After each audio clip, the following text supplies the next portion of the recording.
Drama serial Jannisar की आने वाली एपिसोड में अब हम लोग देखने जा रहे हैं कि जब दुआ फिजा के कहने पर हॉस्पिटल से चली जाती है। जब फिर से फिजा घर वापस आती है तो दुआ उसे जाकर कहती है कि मैं इस बात को साबित करके रहूंगी कि मैंने ऐसा कुछ भी गलत नहीं किया, जिस वजह से आप लोग इस तरह से मुझ पर शक कर रहे हैं। फिजा कहती है कि अब मजीद बुरा क्या करना रह गया है। तुमने तो अपने शौहर को भी नहीं बख्शा, तुम तो उसको भी खाने में जहर दे चुकी हो।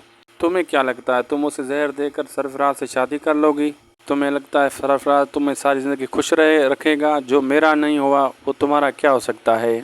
जिसने अपने बच्चे को अपने हाथों से गिरा दिया वो तुम्हारा कभी नहीं हो सकता। दुआ कहती है कि मेरा कोई ताल्लुक नहीं सरफराज से, ना ही मैं उससे मिलना चाहती हूँ ना शादी करना चाहती हूँ। और फिजा से कहती है तो मेरी फिक्र करना छोड़ दो, लेकिन मैं ये साबित करके रहूंगी। ना तुम्हारे साहब का शोर से मेरा कोई इंटरेस्ट है, ना ही उससे मेरा कोई ताल्लुक है। मैं अपनी बेगुनाही का सबूत एक दिन सबको दिखा दूंगी। तो ये बात सबके सामने मैं साबित करके रहूंगी कि वो सब कुछ मैंने नहीं, कशमाला ने किया है।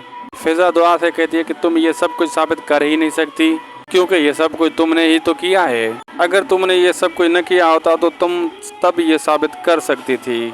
तुमने एक बहुत बड़ा गुनाह किया है कि तुमने अपने शौहर को मारने की कोशिश की है। दुआ तुमसे अल्लाह पूछेगा जो कुछ तुमने मेरे साथ किया है। दुआ फिजा से कहती है कि तुम्हें मुझे बद्दुआएं देने की कोई ज़रूरत नहीं है। जो कुछ मैंने किया है वो मेरा अल्लाह जानता है कि मैंने ठीक किया है या गलत।